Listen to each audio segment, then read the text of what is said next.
नमस्कार दोस्तों, आज की कहानी है एक बेटी ऐसी भी। माँ, मुझे विदेश जाना है। मैंने तेरे रहने का इंतज़ाम कर दिया है।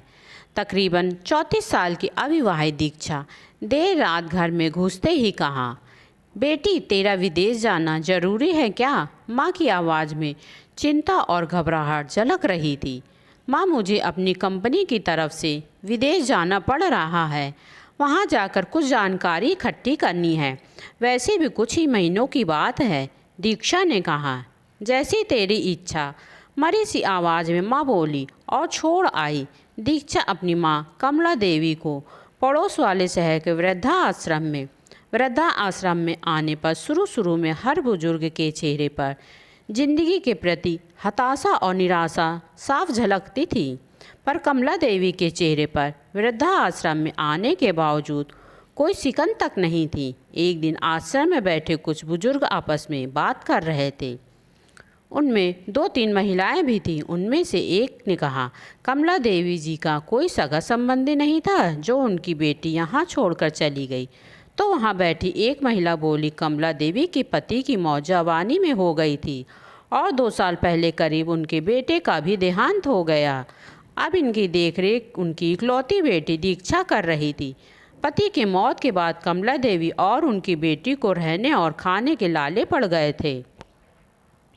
तब किसी भी रिश्तेदार ने उनकी मदद नहीं की। कमला देवी के लोगों के कपड़े सिल कर अपनी बेटी को पढ़ाया। बेटी भी पढ़ने बहुत तेज़ थी। वह अब किसी कंपनी में जॉब कर रही है। वह जॉब के ही सिलसिले में विदेश गई हुई है, अपनी माँ को वृद्धाश्रम में छोड़कर। वृद्धाश्रम करीब साल भर गुजर जाने के बाद एक दिन कमला देवी ने आश्रम के संचालक कृष्ण कुमार जी से ऑफिस के फ़ोन से अपनी बेटी के मोबाइल नंबर पर फ़ोन मिलाया और कहा, दीक्षा तुम अब कब हिंदुस्तान आ रही हो? माँ, अभी तो मैं यहीं पर हूँ, दीक्षा का जवाब था। 2-3-4 महीने के अंतराल पर कमला देवी दीक्षा को फ़ोन करती। उसका एक ही जवाब होता, मैं अभी यहीं हूँ, जैसे ही अपनी देश आऊँगी तुझे बता दूँगी। इस तरह कर तकरीबन 3 साल गुजर गए। अब तो वृद्धाश्रम के लोग भी कहने वालों को देख लो, कैसी कैसी बेटी निकली, कितनी धोखे से अपनी माँ को यहाँ छोड़ गई और घर बेचकर सारा पैसा हड़प ली। आश्रम के ही किसी बुजुर्ग ने कहा, मुझे तो लगता है कि उनकी बेटी वहीं पर किसी से शादी करके वहीं बच गई। वह तो बुढ़िया से छुटकारा पाना चाह रही थी। तभी किसी और बुजुर्ग ने कहा, मगर वह तो यहाँ किसी से शादी करने वाली थी।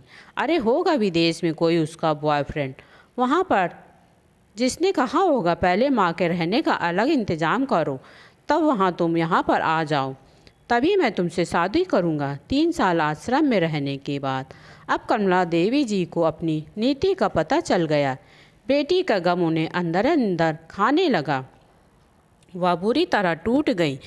3 साल आश्रम में रहने के बाद एक दिन कमला देवी जी की मौत हो गई। उसकी मौत पर आश्रम के लोगों ने आश्रम के संचालक कृष्ण जी से कहा, इसकी मौत की खबर इसकी बेटी को तो दे दो। हमें तो लगता नहीं कि वह भी देश में होगी। अगर होगी तो यहीं कहीं अपने देश में।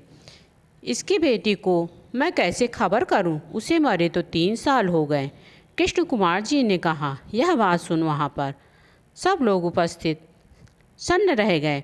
उनमें से एक बोला, अगर उसे मरे हुए 3 साल हो गए तो कमला देवी से मोबाइल पर कौन बात करता था? वह मोबाइल तो मेरे पास है, कृष्ण कुमार जी ने कहा। कमला देवी जिससे बात करती थी वह मेरी बेटी थी। मैं कमला जी को अपनी बेटी से बात करवाता था। मैं नहीं चाहता था कि उनको यह पता चले कि उनकी बेटी अब इस दुनिया में नहीं है। तभी एक बुजुर्ग बोले, पर ऐसा क्यों? किसी ने पूछा। तब कृष्ण कुमार जी बोले कि तकरीबन 4 साल पहले जब दीक्षा अपनी माँ को यहाँ छोड़ने आई थी तो उसने मुझसे कहा, कृष्ण कुमार जी मुझे ब्लड कैंसर हो गया है। दीक्षा ने कहा था कि मुझे इन्फेक्शन हो गया था और मैंने उसका बहुत इलाज करवाया, लेकिन इलाज ठीक नहीं हो पाया और मुझे धीरे धीरे ब्लड कैंसर हो गया और मुझे से मेरी यह तकलीफ़ माँ से देखी नहीं जा सकेगी। वह तो जीते जी मर जाएगी। मुझे तो मरना ही है, पर मैं नहीं चाहती कि मेरे कारण मेरे से पहले मेरी माँ मरे। मेरे मरने के बाद मेरे घर का जो भी घर का सामान आदि है वहाँ मैं आश्रम को दान कर दूंगी। यह दास्तां सुन वहाँ पर उपस्थित लोगों की आंखें झलझला गईं। कमला देवी का अंतिम संस्कार आश्रम के ही एक हिस्से में कर दिया गया। उनके अंतिम संस्कार में कृष्ण जी ने आश्रम में रहने वाले बुजुर्गों के लिए परिवार वालों को भी बुलाया। माँ बेटी की अनमोल और टूट प्यार की दास्तां का ही असर था कि बहू और बेटे द्वारा छोड़ी बूढ़े माँ बाप को उनकी बेटियाँ वापस अपने घर ले गई। दोस्तों, आपको यह कहानी कैसी लगी प्लीज़ हमें कमेंट करके ज़रूर बताएं और मेरे चैनल को लाइक शेयर और सब्सक्राइब करें। धन्यवाद।